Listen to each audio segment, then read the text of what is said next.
this as well. Fantastic. So we're going to take turns. So there are two institutions joining us, majorly two institutions. There are also other institutions that are joining as well. I guess they will introduce themselves as we proceed. So we have Plateau State University as a Department of Mass Communication students in Plateau State University, and we have the students from the Department of Mass Communication from Kola Daisy University in Ibadan, I presume.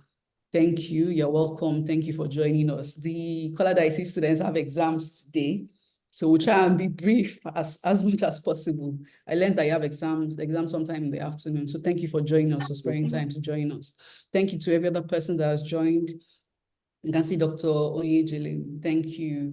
Dr. Dewey, I can also see you. Thank you so much for joining us. You're welcome to the program. So I'll just run through. The speaker is, well, she's a professional in the field, but she's also my senior. She finished from the Department of Mass Communication, University of Lagos. So she's an alumni, a member of the Alumni Association as well. So she's an experienced business leader with over 2 decades experience in technology, retail, education, and consulting. She's currently the managing partner of Cravex X Limited. So just to know or give you context, I'm not going to read the entire profile. We sent it out with the flyer, so it's something you can read up. But just to give you context, she studied her first degree is in mass communication. I've seen this new trend. And I think you kind of bring this to about and it's called okay conversation. You have Instagram, WhatsApp, Facebook. Sorry, can you mute, please? Okay.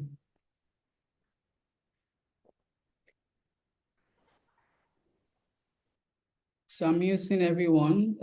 When it's time to talk, then I would ask you to unmute. Okay, so as long as you can hear me, that's the important part.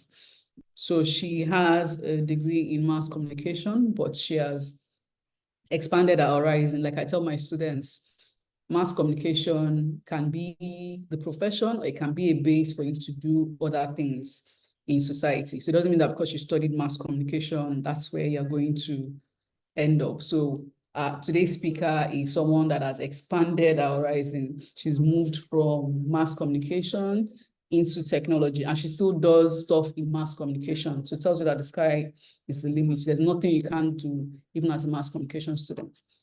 So I'm going to be inviting our speaker. Today's speaker, very vast.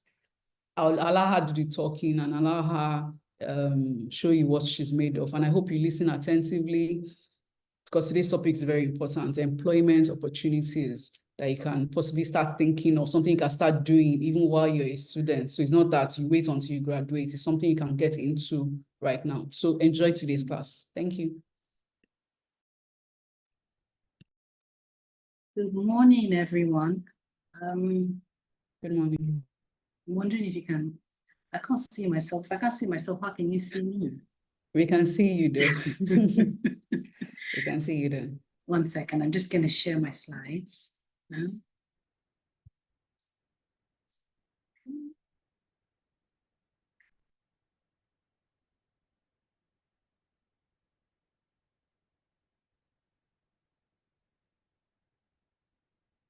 Put that up. Okay. Good morning, students, I guess. The doctors in the house. I heard Dr. Ademisu, thank you. I know you're in the house somewhere. It's an honor to speak with all of you today on this maiden edition. I didn't know I was going to be the first speaker, so great things for me.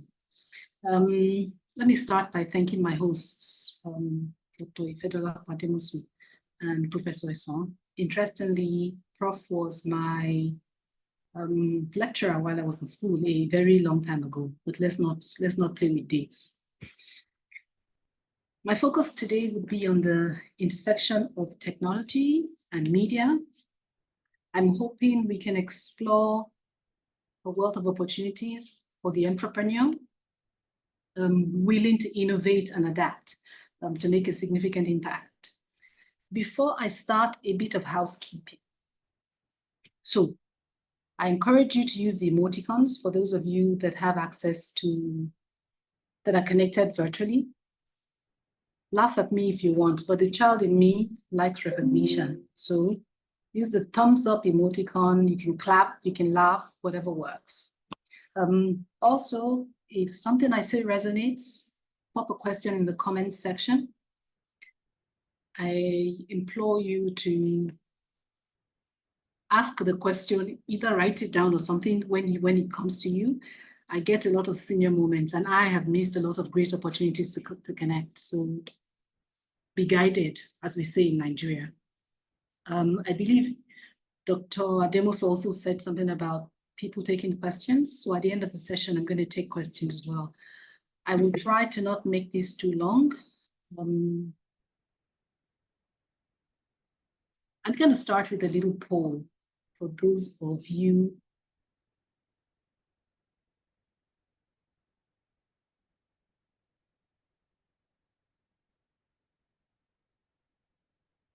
So we're talking media and communications. So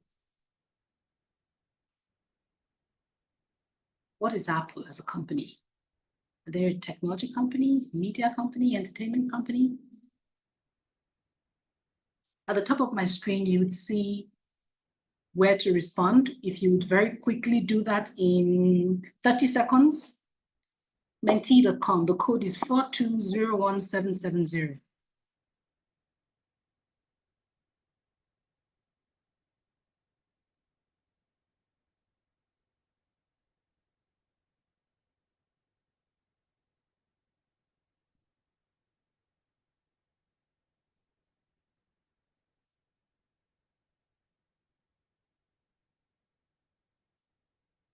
I don't see any results yet.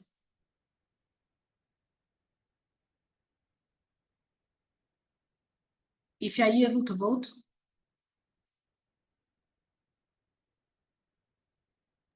Yeah, I'm going back. I'll go back. But I was able to.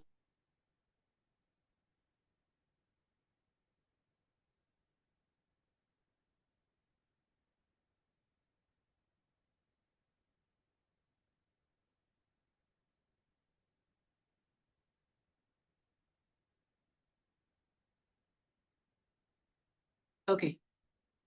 I'm just gonna go back. We can come back to that. But that's the confusion that's happening in the media now, where people are not sure who is what. So I'm gonna answer that for you. Apple is still a technology company, but 25% of their revenue comes from media and communications. That's a significant amount of revenue for non-core business. So today we're seeing a lot of advancements in media and communications. We're living through what people call a phenomenal transition for newspaper houses, for broadcast stations, for PR spaces, and in advertising as well. What we're getting today is what I would call democratized content creation and democratized distribution. So really, anyone with the right tools can be a publisher or a broadcaster. Now, what's driving these? Three things primarily: high-speed internet, smartphones, advanced software tools. So I'm going to focus on 5 major technology shifts in the last maybe 10 years. And in summary, they are AI and machine learning, big data analytics. I think AR and VR as well as blockchain. Yeah.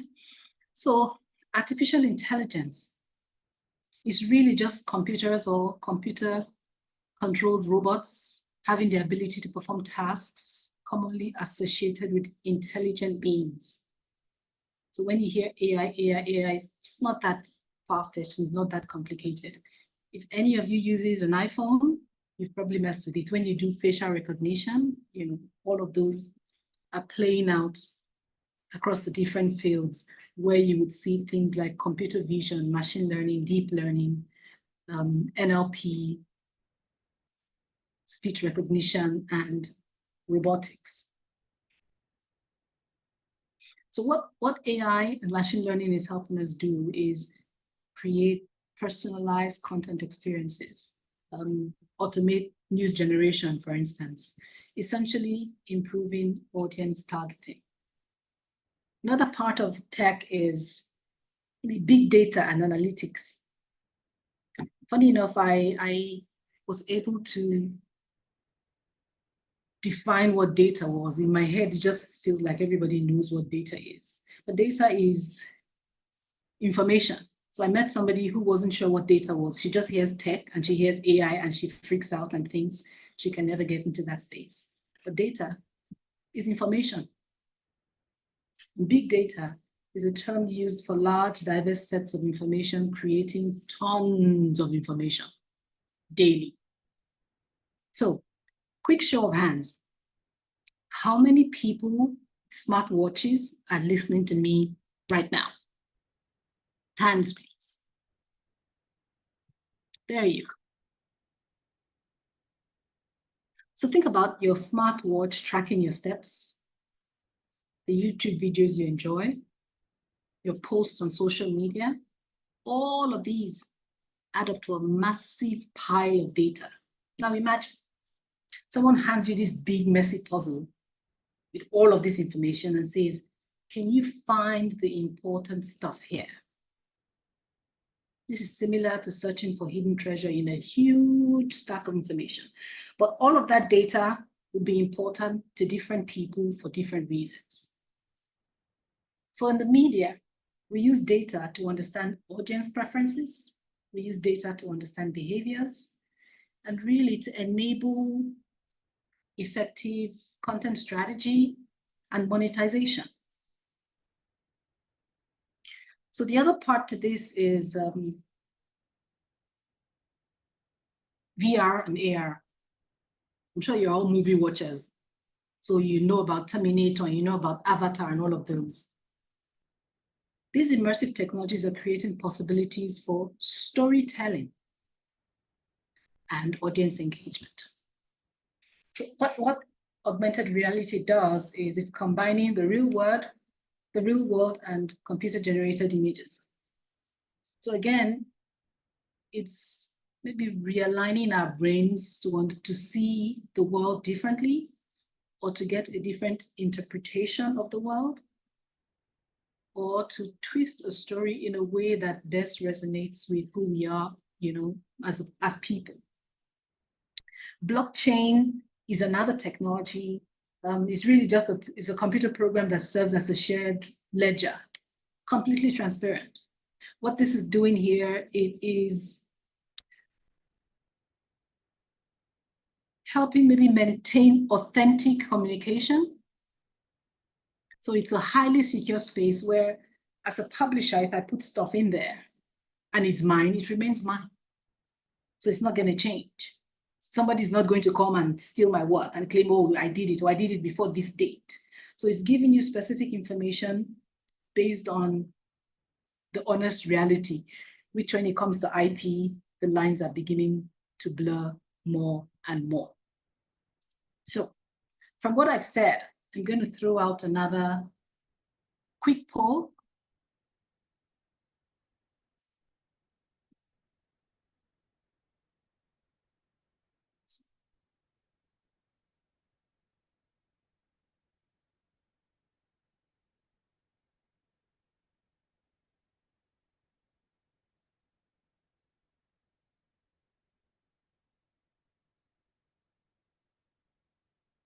What is AI?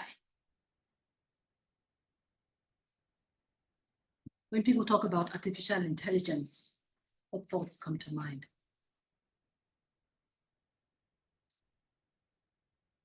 Again, Menti.com. Less. At least other people have access to what I'm doing.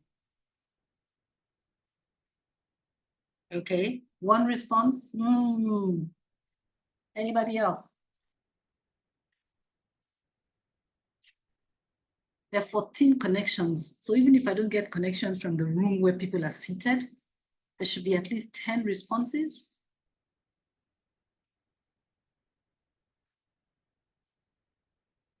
We're all learning here, guys. Responses. 2 responses. Are you sure? Okay.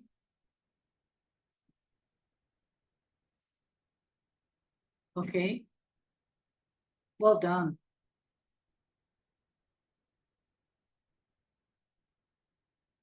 Any more answers?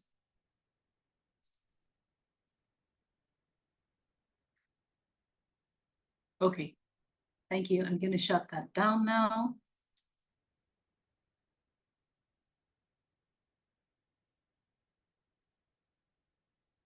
So artificial intelligence is actually about data. We can talk about that at the end of the session. I want to see if I can beat Dr. Ifedolapo's timelines.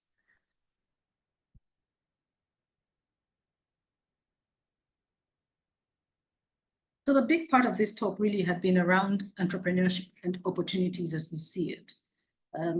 Because we all know that, well, there are a lot fewer jobs out there. And these days, the sky is really, endless. There's so many things that are possible. So the shift toward digital media has lowered the barriers for entry to content creators. So entrepreneurs can leverage platforms like Facebook, YouTube, TikTok, Instagram, and reach global audiences without significant investment. Now that is a game changer. So the opportunities that we see now would be things like independent journalism. Now this started with it didn't even start with the decline of outlets. It started more with the expansion of technology. So there's a growing demand for niche journalism. As a specialist, you are the subject matter expert. What does that mean? You're providing insight. You're providing deep insights. Now, please don't get me wrong. This is not investigative journalism.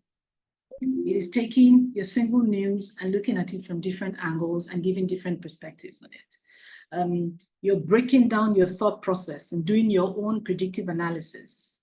So platforms like Substack allow journalists to monetize their content directly through subscriptions. Today, there are tools for web scraping, where you scour the internet, summarize news. The same news can be delivered as serious news or comedy. And there are tools for original writing. There are tools for checking that your writing was not done by AI. There are tools for checking spellings on your writing. I mean, they're literally tools for everything. You also see expansions into video content. Now, the explosion of content offers opportunities for creators to build audiences, again, and essentially generate revenue. CNN had introduced iReport, I think, in the early days, and it was called, I think, citizen journalism. So they were essentially putting up people who had an eye for news or people who were in the right place at the right time, putting them on the international stage to tell their story. That led to these people getting bolder in what they were doing around news and trying to do more. And they started building audiences. Vlogging is a thing as well, storytelling in picture format. Well, the lazy thing to do is lifestyle vlogging. The lazier thing to do is personal vlogging. So if you're not Kim Kardashian, please don't do personal blogging, because most people really don't care about your lifestyle. They're looking for news. Something else that has hit the scene and seems to be growing in leaps and bounds is podcasting. So there's been significant growth there with opportunities for content creators in various niches, from news and education to entertainment and storytelling. All of that in that podcast space. Digital marketing has not been left behind, because remember, we're talking across communication media. With the businesses moving online, the demand for digital marketing services continues to grow. So we're living in what I would call the rise of AI-powered communication tools. So these sophisticated algorithms are capable of analyzing vast amounts of data in real time. What it does is it enables PR professionals gain insights. Remember, we had talked about insights earlier. By harnessing the power of AI, entrepreneurs are able to personalize communication strategies and deliver targeted messages and optimize engagement across multiple channels. So entrepreneurs can capitalize on the trend by offering things like social media management. Now, that's been a big thing on the Nigeria scene, but a lot of people haven't gone as deep down as they could have. Now that is changing, especially with the growth of Nollywood and what's going on in that space. So platforms that help in the management space are Google Ads or AdMob. So with these, you're actually able to have insights into how to guide your clients, as it were, media, what channels to put them on, when to put them on, all of that level of detail. Content marketing is the biggest one because everybody feels, they make content. A lot of us end up making skits and end up in the joke area. But as communication professionals, the world is really your oyster. There's a life outside of skits. There's a lot around news. There's a lot around storytelling that are not necessarily jokes or for that space. You're also able to use platforms. Again, technology has come in and taken up this space. Use platforms that would support your content marketing. So probably heard of platforms like Wix. I know there was a lot of advertising for them where they helped you create your website, at the click of a button, pretty much, where you only just type in the name of your business and what your business does, and it comes up with all of the funky layouts and pictures and all of that, and gives you a fantastic website. We're also seeing a lot of transitions in the SEO and SEM spaces, where we're optimizing content for search engines to improve visibility and drive traffic. Now, there's the tech part of it. So ad tech is a $600 billion business. And all it does is it connects advertisers with publishers. So you have things called ad exchanges, where whoever has an advert, throws it in there. And if I want to buy space, I'm going in there and I'm deciding what kind of content I want to show, when I want it to be shown, how long for, I want it to be shown, and determining how much money I want to spend on whatever I'm buying in terms of ad. So if you've ever scratched your head about programmatic or omnichannel, you've likely heard a lot about what happens in the ad tech land space. In 2023, these were the top 12 AI tools. Now notice a lot of these are really personal stuff. It's stuff that you get on and you do yourself. In 2024, this is what it looks like. So note that ChatGPT hasn't budged. That might be investment. That might also be the number of people who use it, on a daily basis. I'm a ChatGPT user. So I contribute to keeping them at number one. But I'd like you to look at the lower spaces. AI for sales and marketing. As communications people, you essentially write. Your writing may not be just news. It might also be creating content for businesses. How does business want to be seen? What are their processes like? So inherently, that's your space. Your space is telling a story in the way that it is easy for people to digest. So as opposed to just looking inward at only media, there are options for businesses now as technology also is going into those spaces. So I'm going to do my third poll very quickly.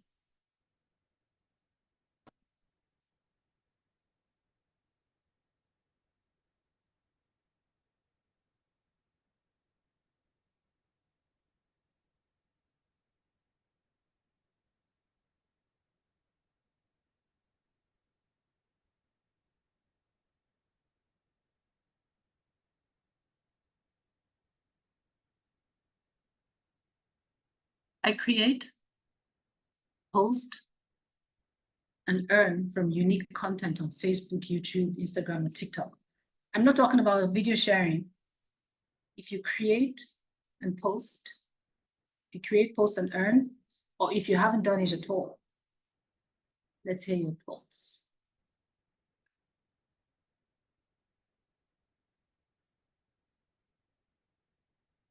Okay. I was hoping for more.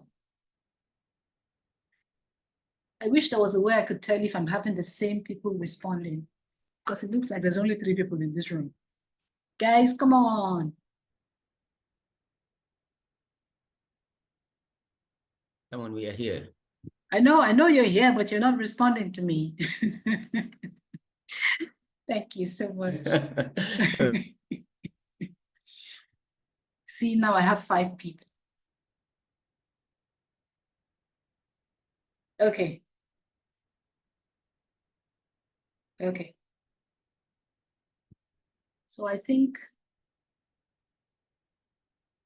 earning is where you want to get to as an entrepreneur. I'm just going to go back there and share.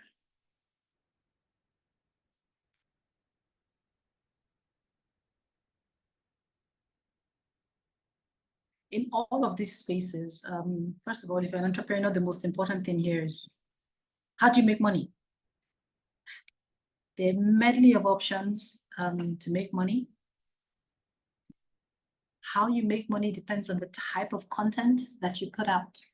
Initially, I'd said something about Substack.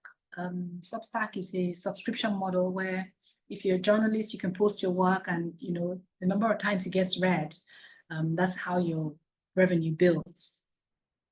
But again, there are different monetization options, and I'll talk about that as we go along. The next point I want to talk about is competition. Because in this world, you have to, well, to make money, you have to stand out somehow. How special are you? How known are you?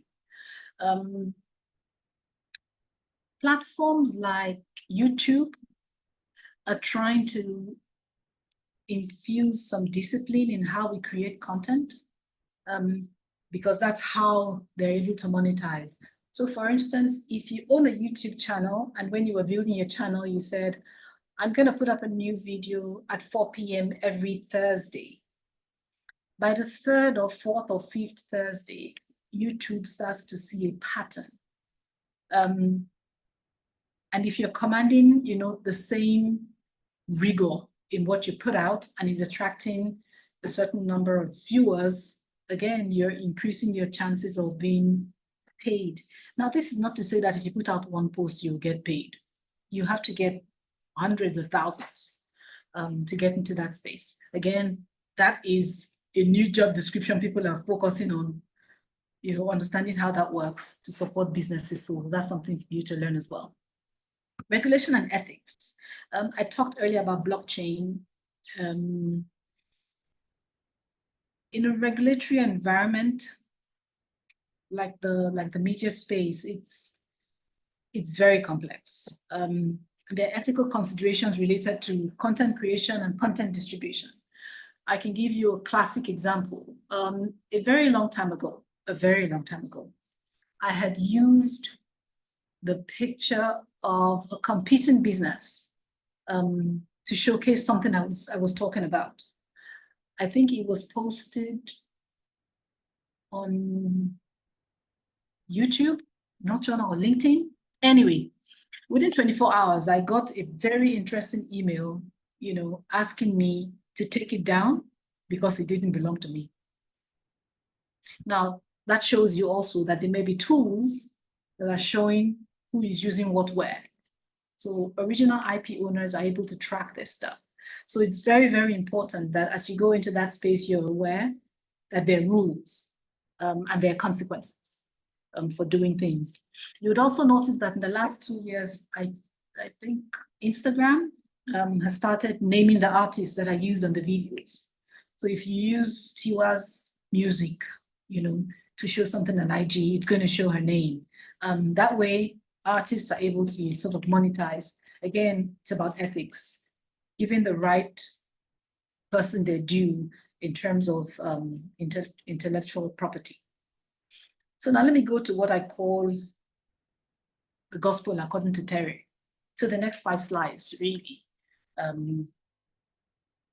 going to be my understanding of the entrepreneurial space and media communication. So the opportunity that I see starts with a mindset change. I look at Arise TV or TVC and other channels.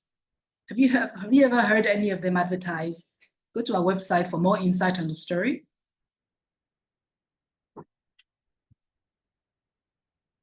That doesn't happen. What they're trying to do most of the time is fit the traditional media into digital form. So there's a lot of focus on YouTube and just putting out their videos. There isn't real organization. When you get there, it's often very difficult to find what you want. So they're not trying to expand the digital experience. They have digital form, they think, and they're just putting out the messaging. I'm hoping that the younger people can't be in that box in experience. And let me tell you why. You didn't grow up with NTA News at 9. You didn't grow up with 5 to midnight television.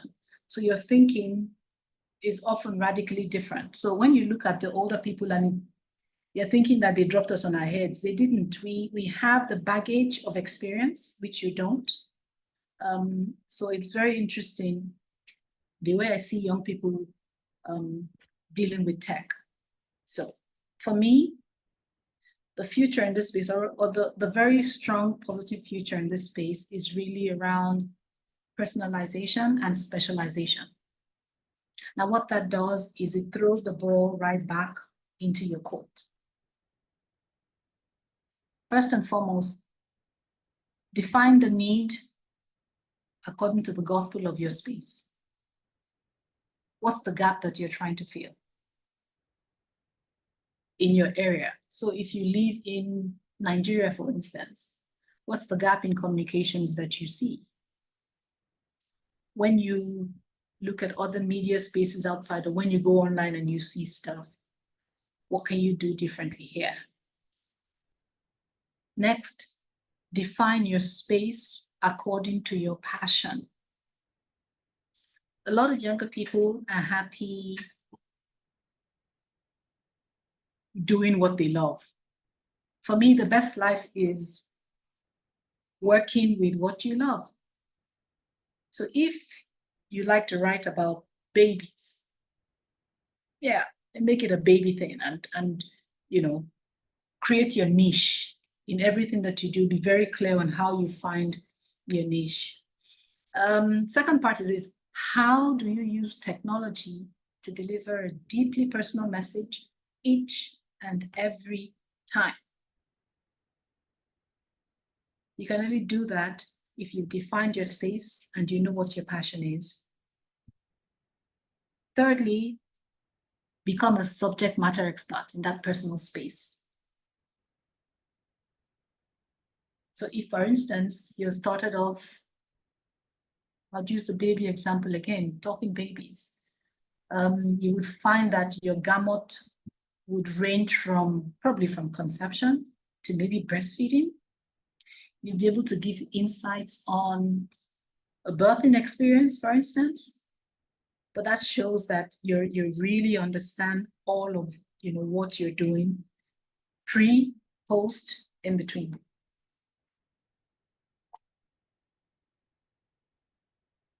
So I borrowed a line from George Couros. I've worked extensively in education, and we've seen the whole transformation thing in education.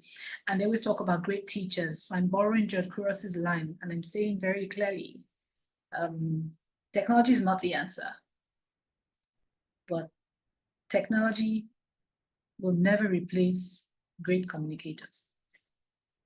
Great communicators will do fantastic when they're using technology in the right way. So to clarify,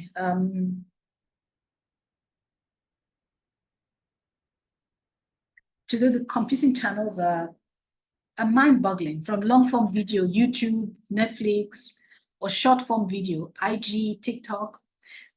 Where I thought I had peace, WhatsApp, came Meta AI. You've probably seen your WhatsApp.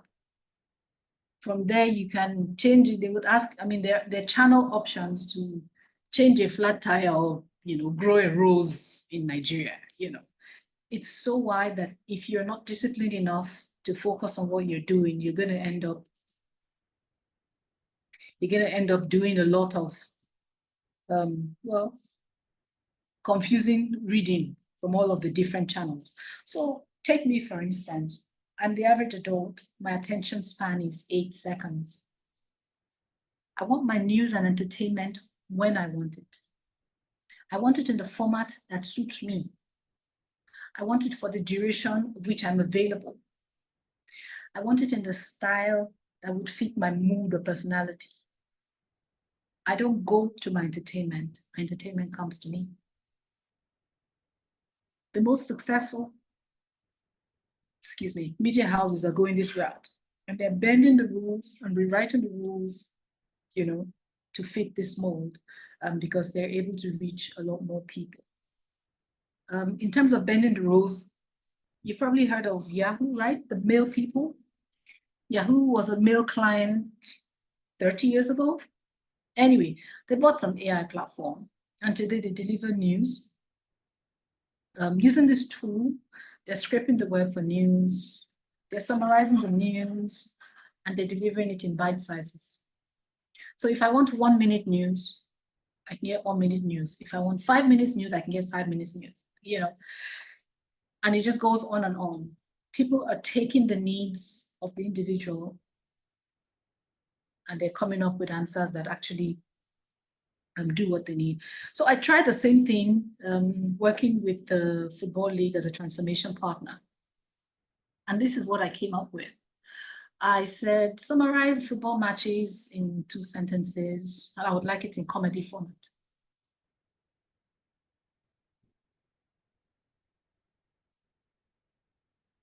If you read this, would you laugh? Would you smile?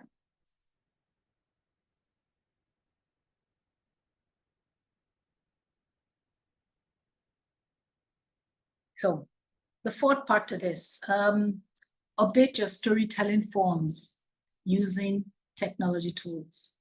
So how do you tell your story? So my son is creating a movie comic, and he spent most of last year agonizing about artwork. For him, he could tell a good story, all of that effects.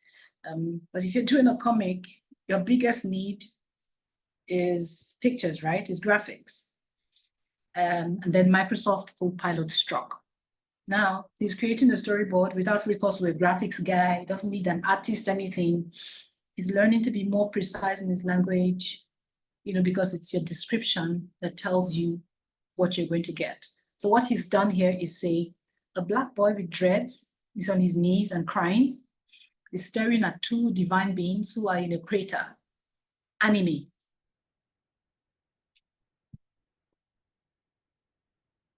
So you see, this directly translates it. So on the one hand, it looks like technology is taking away jobs.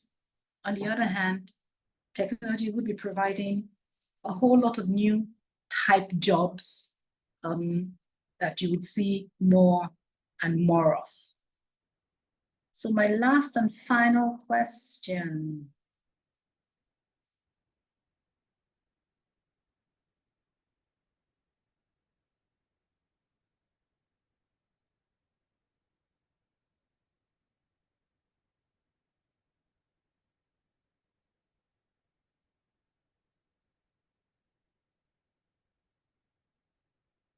Who's Trevor Noah?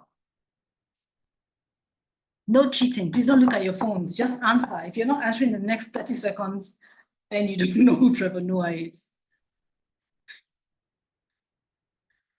Oh, wow. Okay, good. So the next question is, why do you know Trevor Noah?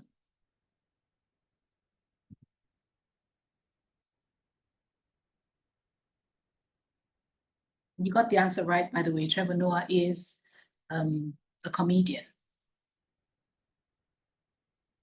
Yeah. So again, this is a change that you would have seen very aggressively across media. General purpose, most media houses used to be very general purpose. So they sort of, scrape the surface and try to give you all the news you want. But that's kind of changing because everybody wants something that's personal to them.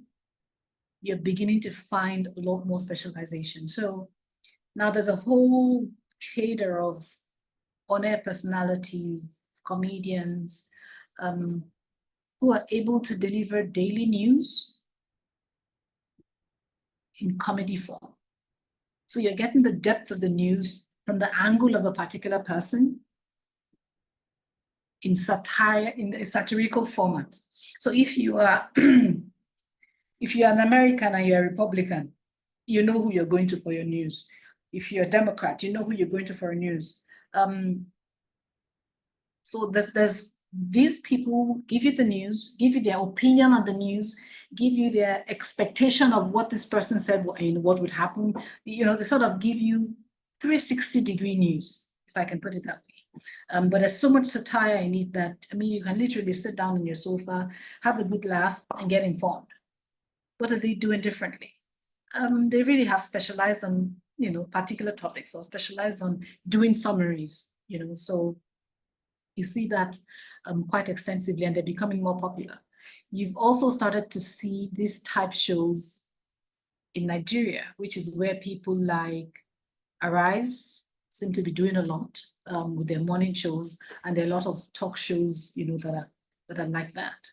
On the media side, I don't know if you've heard of The Athletic. The Athletic offers you sports news. So if they're going to talk to you about sports, they're going to give you 360-degree sports. Okay, this is the player, and this is what he did, and this is what he did last week, and this is, what's going to happen when he does that. They give you 360. So it's really deep insights, specialization in sports, and they would only talk sports. So again, they're not a general purpose media house that wants to talk sports, and wants to talk business, and wants to talk IT, and I think Business Day tried something of this sort, and they did well, but didn't transition with technology very well. Or maybe Nigeria is just a hard place to succeed. But they were phenomenal with news, the different angles, and they were able to, forecast events that could happen around business. The economic model didn't work. Let's talk monetization very quickly. If you look at, I'll use The Athletic again. They seem to have gotten their model right. They work across board. They would do subscription, they would do, adverts, they would do, it just depends on who is talking to them and how they're talking to them. The biggest part for monetization locally that I've seen has been around content. So again, it takes me back to, you monetize based on what you're putting out. So if you're a skit maker, you're probably going to use adverts. If you own a website, you're going to start worrying about actual ads or banner ads or spot ads, or display ads or affiliate marketing ads. There could be options to even sell products on this website. If you're streaming, for instance, you're looking mostly at subscription.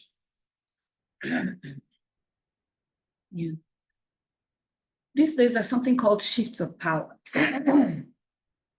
Shift of power is really talking about who controls loyalty. And that's where you start to see the new age influencers. You get what captures your attention. So media companies might take an influencer who's known to dress very well because they know that a lot of young people like a certain kind of trend and use that person to tell their story.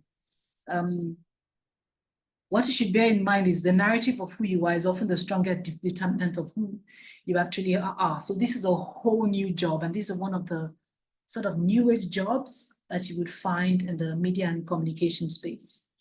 The opportunities here come from maybe Google and Apple because they have really dominated the space because they were like the earliest on the scene and have taken a lot of learnings as the industry has evolved. So how do you master the numbers based on the knowledge of the industry? Now, don't forget that as communicators, you are probably going to be the people that know your industry best. A software developer doesn't know it. So we can't say, oh, I'm going to let the techie people do it. They still need you. So at the end of the day, your business vertical is as forward-looking or as forward-thinking or as avant-garde as the people who put hands in there, to push the envelope. So I found that in entrepreneurship, there's nothing like it's for science or it's for arts. It's all about creativity. There's nothing like, oh, it's for developers. You would find that there are now tools that would do the basics of what a developer can do. So even in the event that you cannot code, you understand how it works and you can guide the flow of what happens in that space. So it's really looking at the entire gamut of your space and saying, where's my passion? And working to monetize, how you play, if I can use that word. So my call to action is really very simple. Technology is a tool. It's just a tool. If you think about it, when you were young, you didn't know how to use a fork and a knife. Over time, you learned to use a fork and a knife. So even if technology is new, it's learnable. Learning is lifelong. I'm still learning. I use a lot fewer apps, I must confess, because half the time I don't want the wallet. But I still learn because I kind of straddle that sphere myself where even though I've been in tech for a few decades, there's still stuff that I don't need to know how to build to use. So how do you learn to use the tools that you have to make a difference in your space? Again, buzzwords are just that, just buzzwords. In the end, the work you're going to do is the work you're going to do. Do not be fazed by what you hear, what you don't hear. AI, LLM, buzzwords don't mean anything. Get the work done. The future of work is about how man uses machine. If man cannot use machine, machine is going to take over. Machine can only excel when manipulated or controlled or led by man. Then lastly, and most importantly, engage. You're communicators. So it's all about piggybacking on your colleagues and peers and finding others outside of your space to make a difference. Because I think if Dr. Ifedolopo had said it at the beginning, mass communication is not the end of it. It's actually the beginning, especially where you are in life. Your skills might be needed somewhere else, in another space, like I showed you where the AI tools were, where yes, you can write, but you're not writing for a newspaper, you're writing for a business. When you engage, you find tremendous opportunities. I hope this has helped. Are there any questions for me? Thank you so much, Mrs. Terry Onyeji. So time for questions Yes, I and have. answers. Okay, so go ahead. Then you mention your name and then the institution you attend, and then ask your question. Thank you. Okay, good morning, everyone. Thank you for this wonderful presentation. It's actually a good one, and young people like me, so to speak, will benefit a lot from this. But I just want to ask a question, or is this something like question and at the same time maybe a suggestion? Like today, most of these things that you highlighted here are not hardly taught or scarcely taught in universities. Despite the fact that we now have the systems here in the place, some may have it, but I think there is need of a kind of a clarion call for all universities to have courses that focus on this, so that when we graduate students, the student will be able to be employers themselves or self-employers, and at the same time even employ others instead of waiting for government or maybe private institution, private organizations to give them job. So is there a way that this one can be the kind of publicized or propagated among universities, so that we can have at least most of the universities, or all, if not all of the universities, running courses that are of this nature? So there's it. Thank you. Thank you, sir. Any other questions? I'll take the questions in batches so that there's less back and forth. Yeah, it's okay.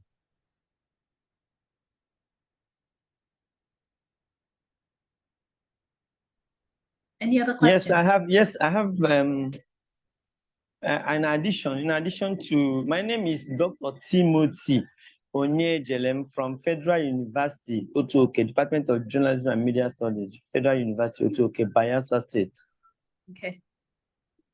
So mine is in response, indirectly, adding to what the last speaker had just said, not you, Dr. Terra. I'm talking in response to what the last speaker has said, is for us to integrate. This is what the CC Mass, the essence of the CC Mass introduction in the Nigerian universities curriculum, to introduce innovative courses. So when we do a local content addition to the CC Mass, this is where we are looking at in terms of leveraging technologies, artificial intelligence, and all what you have said. So in your response, I hope that the person who have just asked this question will know that this is a clarion call, like he said, for universities to domesticate entrepreneurial study, entrepreneurship in their teaching and study of journalism or communication and media studies in Nigerian universities. Thank you. Thank you, Dr. Nigelam. Is there anyone else? Yes, ma'am. My name is Mary Adigoke from Coladice University, and we have about 3 questions to ask. Mary, did you answer my Firstly, questions? No, did you answer my questions when I asked them? Yes, ma'am, on the poll, ma'am. Yes. Yes, ma'am. Go ahead. Don't mind me. All right. So firstly, ma'am, I would like to thank you for that insightful session. So our questions go to those. The first one is, in the rapid growth and dominance of AI, it seems like it is taking over human jobs and works. So how can we balance this? How can we balance AI and then human jobs? So secondly, I'm listening, all go right. ahead. what predictions do you have for the next 5 to 10 years in relation to communication and entrepreneurship? Okay. All right. And lastly, what are the potential risks and ethical concerns associated with the rapid development of AI?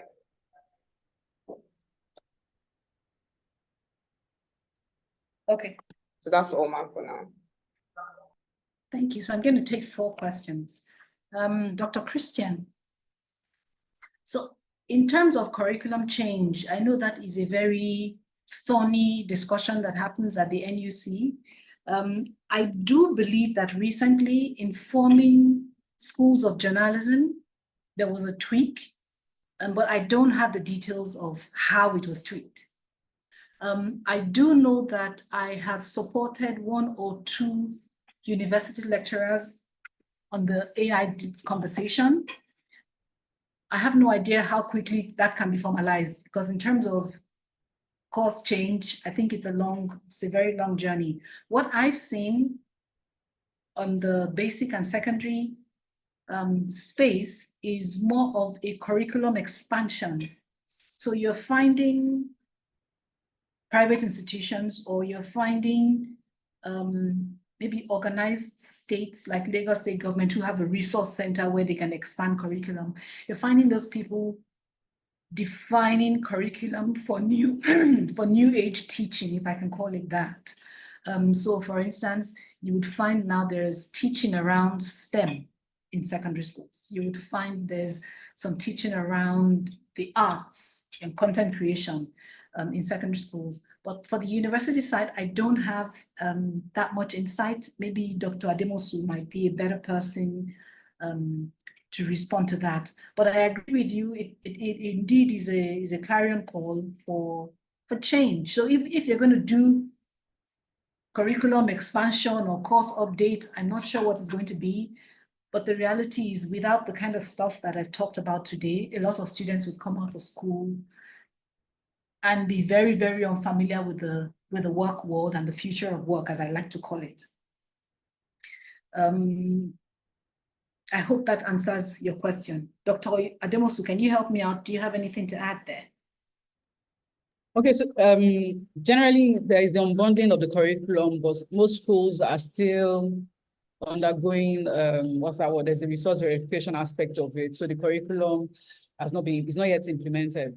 Although some schools have started implementing it in several departments. They've had some of the departments, but not all the schools have started. We still have to go through the process of resource verification. But with regards to this program, it's being recorded. As long as you're a member of ACSPN, it will be uploaded to the ACSPN YouTube page, and it's something you can share with your students and your colleagues and all of that. But I know that the new curriculum itself is meant to address these issues. The department is called New Media and Cinematography or something like that. Exactly. It's meant to address the broken down curriculum, is meant to address issues around technology and AI. And I think also the other departments as well. There are different courses that address these issues. But with regards to this program, the recording will be sent to the ACSPN platform.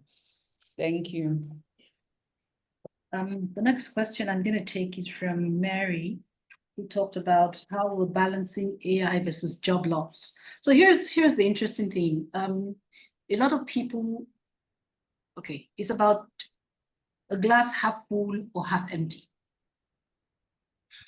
A lot of people are focusing on job losses, but I've sort of always looked at job creation.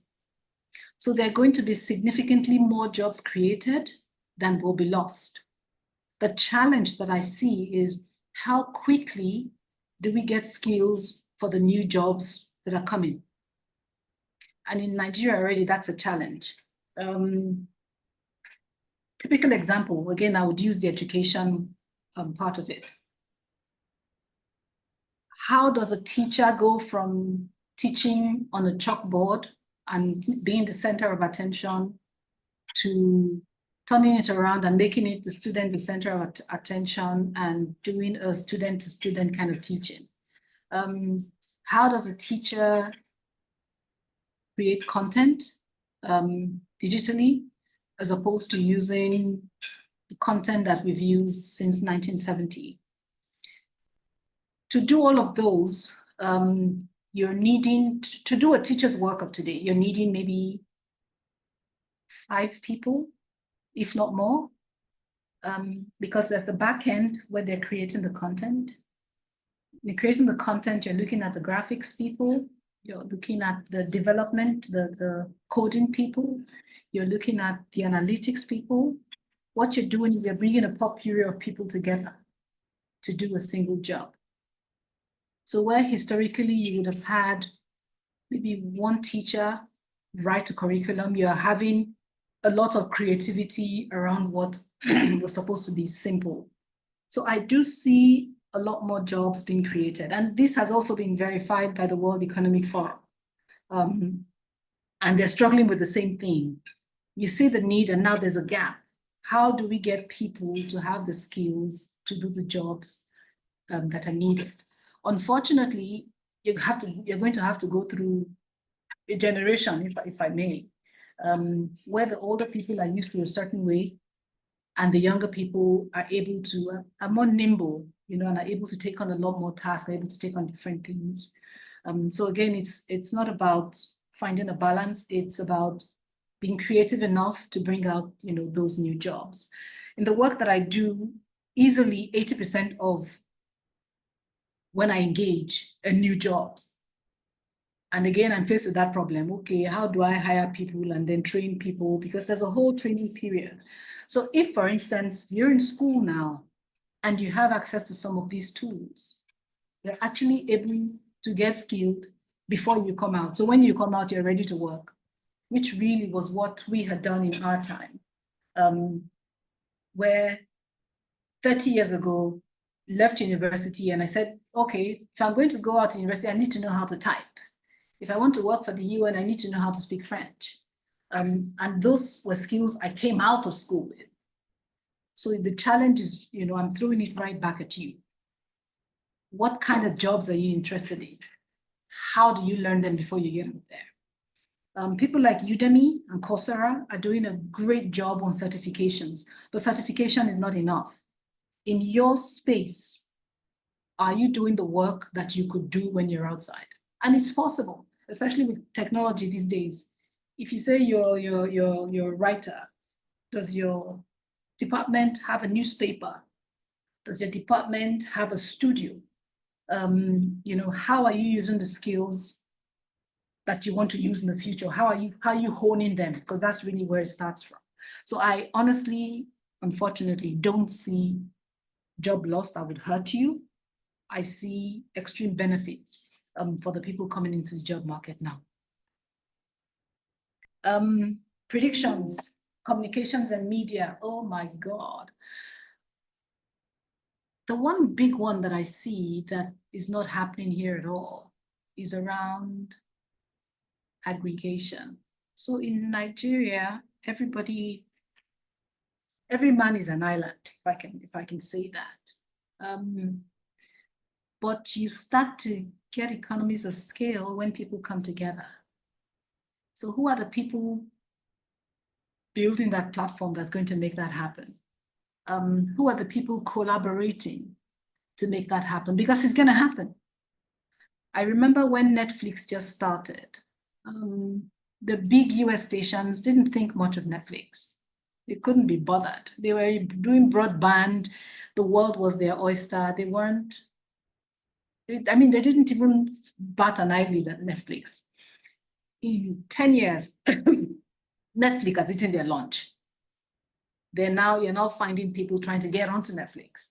So how do you position a Nigerian in that space? Because something else I see is a lot of opportunities are being taken by foreigners. Maybe they have the pedigree and they have the experience, or maybe they have the funding and the finances. How do we start to groom ourselves to be knowledgeable enough to be that Nigerian aggregator that could become an African aggregator, for instance? The other part that I see growth, well, I'm hoping there'll be growth, would be on the personalization side. it's really focusing on the 360 messaging on what we're saying, because that's really what gives us heft. I do understand that life cycle can be long, but to be honest, nobody became an expert in a day. If it's going to take you 5 years to become an expert, it's going to take you 5 years. But these days, with all of the tools that we have, I doubt that it will take you 5 years. It's all about finding the right collaborations and reading the right things and practicing the right way. I'm praying that our currency doesn't get devalued further. Forgive me. But yeah. Third question, risks and ethical concerns. So IP is a touchy subject. What I'm hoping for is, I mean, the GDPR laws in Nigeria now, but again, as typical of our environment, there isn't that much enforcement. So those risks still exist. Again, it will be for the communicators to sort of understand where the gaps are and find the most creative ways to protect themselves. People are going to steal your work. People are going to try to steal your work. How do you protect your work before it comes out? People are going to try to hack your website if you are doing something around retail, or how do you protect yourself before that? In the end, it's all about you taking a step back and doing your planning or pre-planning, if you want, to mitigate these risks, because the risks don't really change. They just get bigger depending on how important the value you're bringing to the table is. Yeah. I hope that answered your question, Mary. Yes, ma'am. Yes, ma'am. Thank you very much. Thank you. Any more questions, please?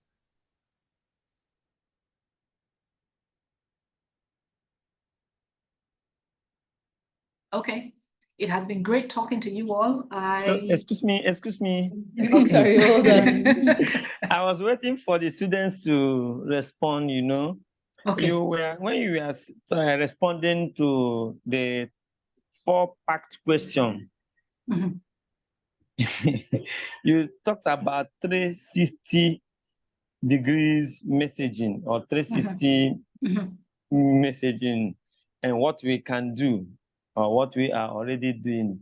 As a student, I want to learn, what do you mean by 360 degrees messaging? I don't know about it. Okay. Thank you.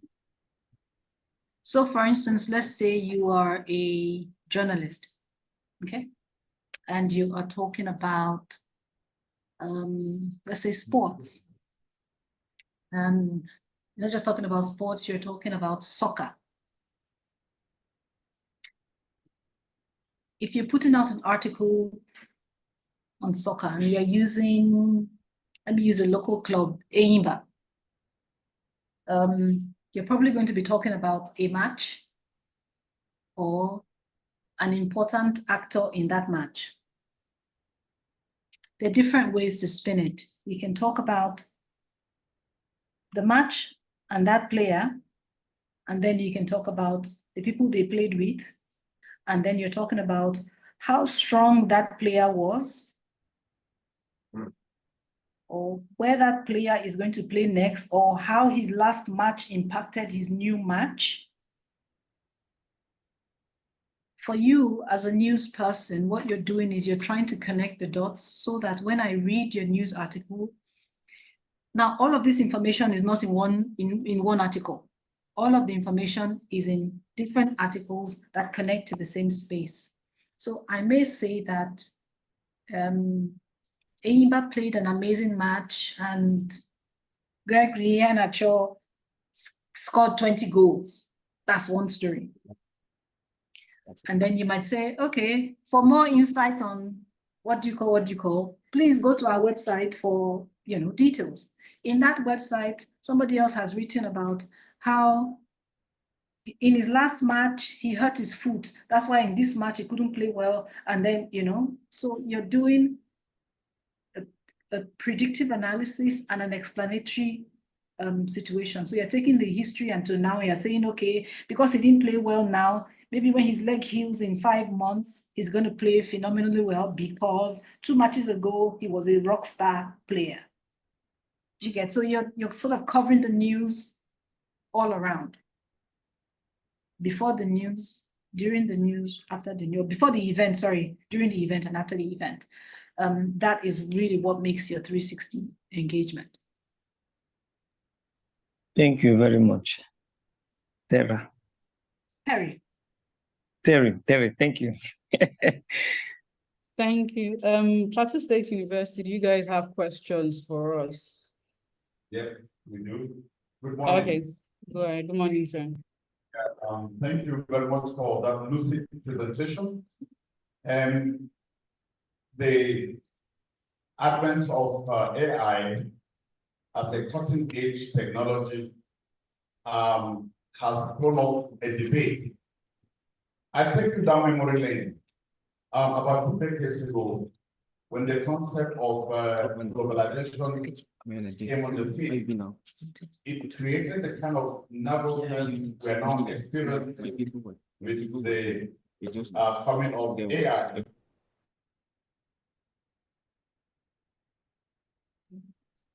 Sorry, apologies. Can you unmute again, sir? Unmute, sir. We can't hear you. Okay. Go ahead, sir. Go ahead.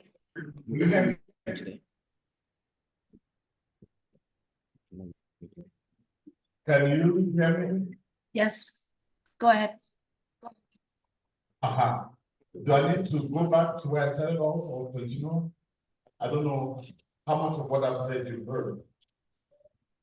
Probably just the last 2 sentences. Okay, let's start all again. First of all, I began by thanking you for your presentation. And I said AI as a cutting-edge technology has thrown up a debate, which is similar to what globalization as a concept threw when it was mobilized from 2 decades ago. And it was around the fear of job losses. And it is a kind of nervousness that AI is creating. There is a fear that AI is going to take over people's jobs. But just to reinforce the point that you and others have made, which is that rather than focus on the losses, of jobs, I think it creates opportunities for creativity, because you gave the example of what a teacher do today. I mean, then 5 people or more could have, because there are, division of level. But again, I was hoping you would touch on the issue of data as it relates to research and also having bearing on ethics. And by this, I mean, how, for example, can a researcher create this kind of data that AI will recognize? For example, the issue of turning in as a tool for checking the integrity of work. Not many institutions of higher learning in our dear country, Nigeria, have. Some of the issues and challenges around the AI, as I perceive, is based on the issue of poor infrastructure facility. We here in this conference have had a job even trying to connect because of poor infrastructure, poor connectivity. So how will AI be able to distinguish, for example, a data? Let me say, turn it in. who's turning in is AI going to recognize? Because we have multiplicity of tools and AI is still evolving. As a researcher, and there are turning in is not one of so many tools that can be used to fact check data. So where do you see the role of AI in trying to do a balancing act by way of ensuring that one tool for fact checking data is recognized or priced over and above the other? I don't know if my question is clear to you. If it is, I would appreciate some kind of highlight on it. Thank you. Okay. So to recap what you said, sir, you're asking for a tool that would recognize originality of work. Am I correct? That's right. But that already exists. I was shaking my head when you started the conversation because that might be a local problem in that we're not using the tools to grade the works that we get. Now, I can say very categorically. So let me use my son, for instance. He gives the tool, he gives AI an idea. Yeah, AI writes the paper. He uses another tool to check that, you know, the ideas are original. You know, because I mean, there actually are tools that when you run it through, it would tell you originality from 0 to 100%. So universities in the UK would, you know, are very strict about that. So on our side, the challenge is how do we put the submissions we get through the rigors of technology, not the other way around, you know, as you have said it, because the tools do exist. For instance, people are probably, I don't know this, people might be still, I mean, writing papers. In terms of the submissions, are they submitted digitally? If they're submitted digitally, I'm certain that there are ways that you can correct this. But are they submitted digitally across the university? If that is not happening, then it'll be tough to, you know, to use, to find value, you know, in AI checking work. And that is absolutely somewhere we need to get to. I'm sure there are already conversations going on, you know, since in the last 2 years, I've had quite a few conversations around curriculum expansion, extension, and I'm working with some schools on LMSs, learning management systems. If your university, for instance, has that and everybody uses that tool, then the only expense for your uni is to pay for a checker that grades work. All right. Thank you so much. There's still a question. Thank you very much for your presentation. Our presentation borders on access. Sorry, borders on what? You explained, borders on access. Access. How students can have access to all these artificial intelligence platforms. Yes. For instance, all these are very expensive. And for what we have explained this morning, I know our students will be interested in using, for instance, I know that Google has a project. I think they call it Google Studio or something like that for journalists. Yes. Where you go and collaborate and so on and so forth. And apart from that, if you also look at ChatGPT, I know recently ChatGPT released ChatGPT 4.0. But the question is that for these students, I'm not so sure if they have that financial muscle to be able to, you know, have access to all these technologies and be able to use it.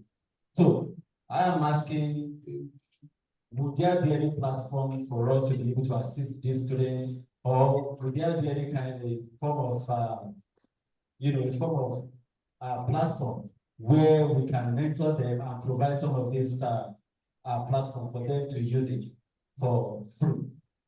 And apart from that, you mentioned something around MIS that you're working. Is this something that our school can also benefit from that? to partner with you for us to be able to benefit from that. That is my question. Thank you. Okay. So the great thing about technology is that a lot of things are free. So you mentioned Google Studio. It's free. You're not paying for anything. You've mentioned ChatGPT. It's free. I shared some tools, the AI tools. Sorry, you wanted to say something?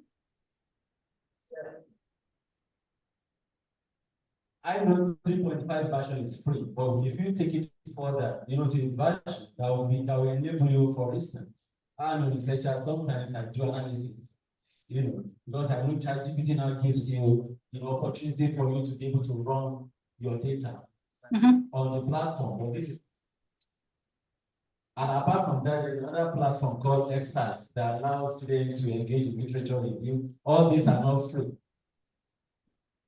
Okay. So what I'm saying, because more and more our students need to engage with this 21st century. But of course, we cannot compare our environment to what we have. Yes. They have the money to do that, but we don't. So how can we help our students to have access to this? Because if you look at the features of ChatGPT 4.0, for instance, it's different from what we have on GPT 3.5. So if you're going to do a lot of graphics, you want to do a lot of analysis, you want to do, you can even use ChatGPT to present, to prepare your lecture, slides. All these don't come free.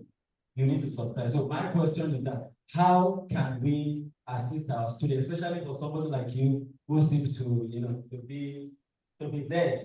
Is there anything you can, is there anything you can do to help our students? Or how can we benefit from your wealth of knowledge and wealth of opportunity? Thank you. Okay, sir. Okay. Please bear with me, sir. If you want to use ChatGPT as an app, it is not free. If you want to use ChatGPT in a browser, it is free. If you want to use Microsoft Copilot, you need a license. However, if you want to use DALL-E, which is Bing Create, which is the Microsoft version of it, it is free. So I, for one, I'm not a big spender on apps. I look for free tools as well. That being said, as an institution, I'm gonna have to look into this some more. As an institution, you should actually have access to a lot of free resources, but you have to look for them. For instance, I know people like the Smithsonian would give access to institutions that come with .edu. But people have to be very intentional about how they search. In terms of the work I do, I often try to be a bridge between Nigerian institutions and the international institutions that are looking to give back. What I'm going to do after this is probably try to make a note of this, because, for instance, right now there are conversations on setting up what we're calling learning spaces, but they are targeting specific courses like cybersecurity. It might also be AI, but a more technical form of it. I've never really engaged at the communications level. I've always sort of worked at the tech level. So my work would be mostly with, science or engineering, kind of spaces. But it's really to look for opportunities for organizations, with organizations that want to connect locally. A lot of the time, the marriage is not smooth, so they tend to hang back. So what I do is I try to find and make those connections. So I would take a note with Dr. Ifedolapo and see what conversations are possible. But obviously, I can't promise anything. What's your name, sir? If I may make a note of that as well. Ifedolapo, can you help? What's your name, sir? I know it's from Plateau State University. What's your name, sir? I think you are graduating. Okay, he's the head of department, mass communication. Okay. Okay, sir. So thank you, sir. So we can have that conversation offline, sir. Any other questions? Yes, yes, please. One more question. My name is Mahan Man, a lecturer with the Plateau State University. That was a very beautiful presentation. Thank you, sir. So quick question. Last semester, I took a class on digital convergence and culture. And one of the things that came up for discussion is WhatsApp TV and how to monetize WhatsApp TV. Further analyzing it further, I realized that for a lot of our students, that is the most basic way they can go into content creation and monetizing it. I would love it if you would shed more light on that for the benefit of other students that are listening from anywhere and for other level of students that are here. Thank you very much. Okay.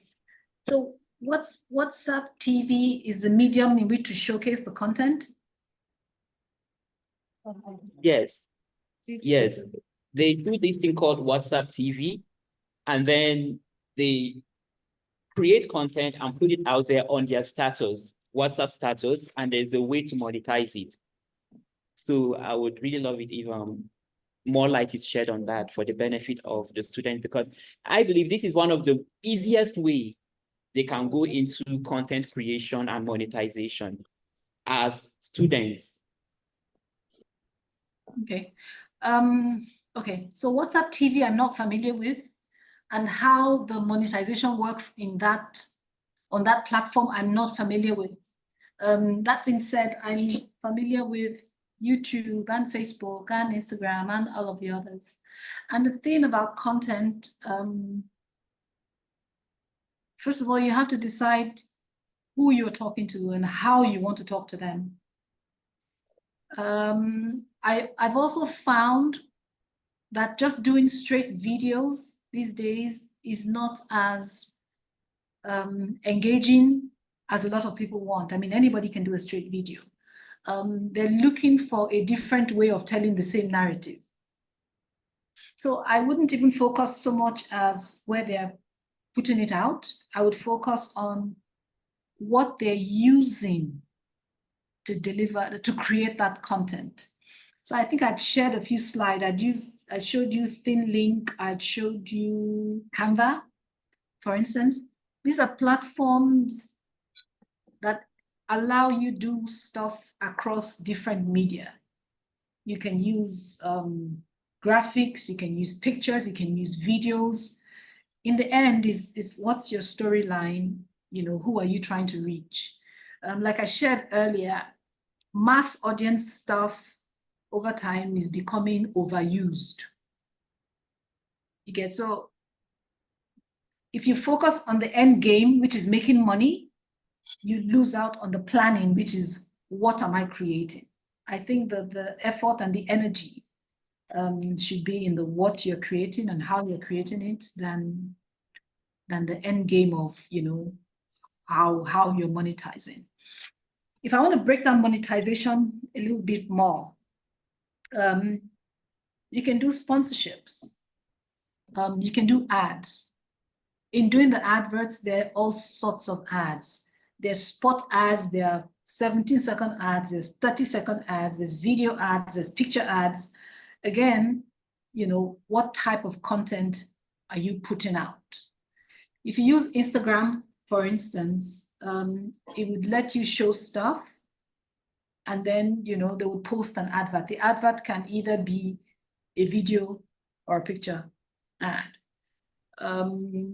if you use YouTube, for instance, pretty much the same thing, but there'll be a lot more video ads. So those videos, what are you using? What tools are you using to create the video? Yeah, so I'm not sure if that quite answers, what you're asking.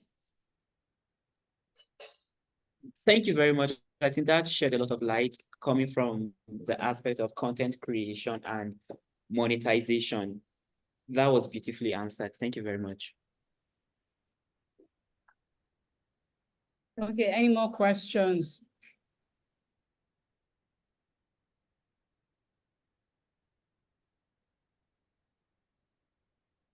Tell them that you have a question message. Any more questions, please?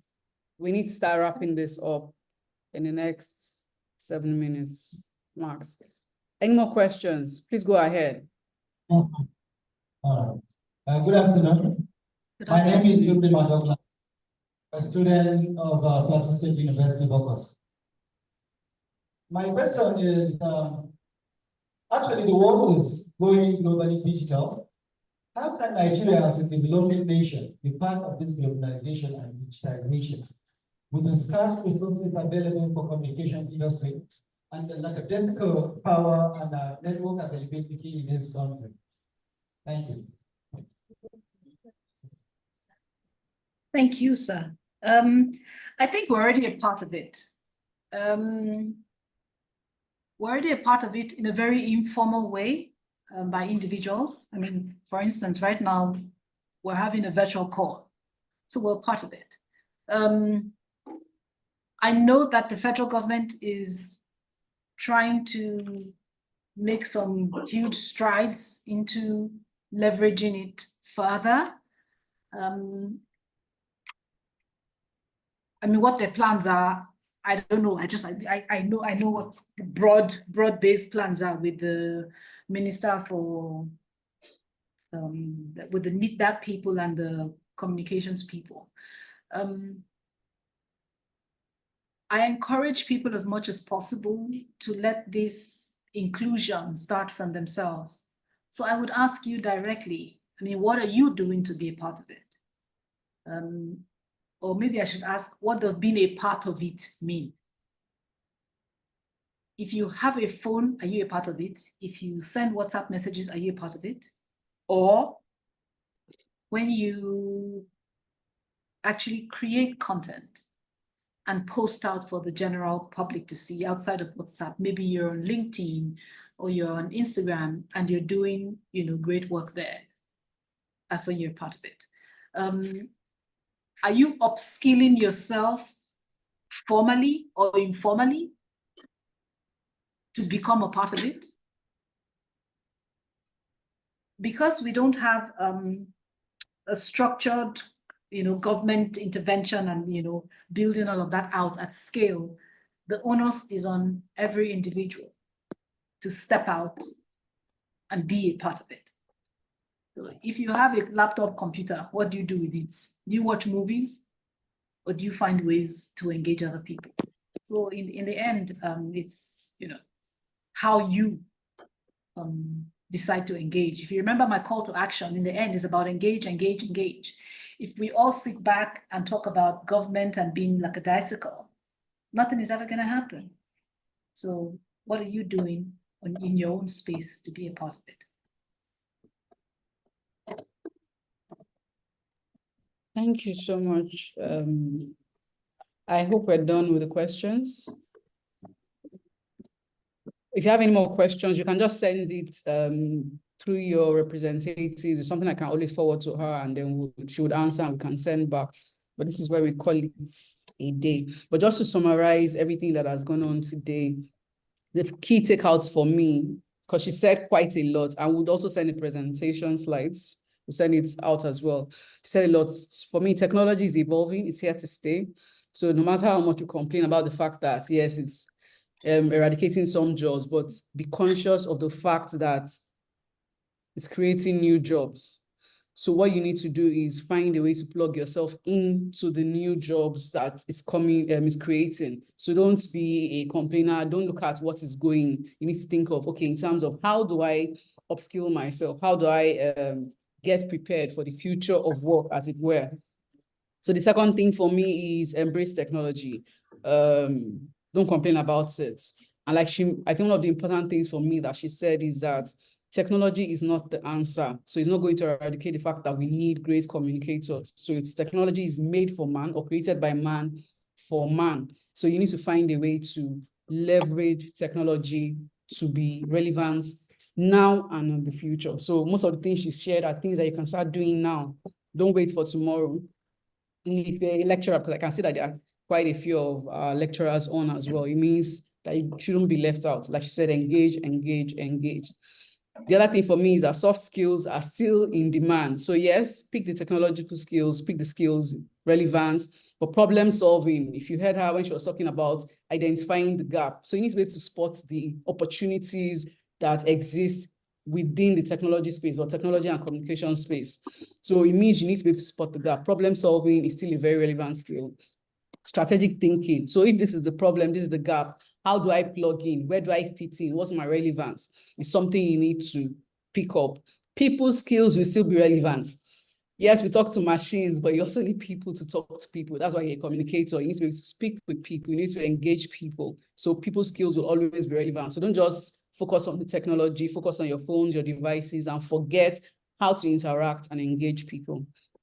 And lastly, think of your end users. So I guess that yes, we want to make money, want to monetize content creation and all of that. But remember, I think even all the other aspects of communication, whether you're doing consumer behavior or you're producing content for TV, always think in terms of the audiences. So think of your end users. What do they need? And then what is the best way to deliver it to them? That's where technology comes in. What's the best way to deliver this technology to these individuals? Thank you so, so much. I hope I've been able to capture a little bit of all that has been said today. Thank you so much for attending. But more importantly, thank you, Mrs. Terry Onyeji. Big sis, thank you for the presentation today. It was really enlightening. At least for me, I picked, even as a lecturer, I picked quite a few things, and we'll be sharing this on the platforms as well. And we'll send the link out. So if you missed out on anything, you can always play back, listen to it. Thank you so much for attending today. I appreciate the HODs of the Department of Mass Communication, Colada AC University, and Plateau State, Department of Mass Communication, Plateau State University. Thank you so much, sir. Thank you, sir, for rallying your students around. Thank you for Colada. I know you guys have exams after this. All the best in your exams and your papers. To everyone, have a wonderful day. Thank you. Bye-bye. Bye. Goodbye. Have a nice time. Thank you so much.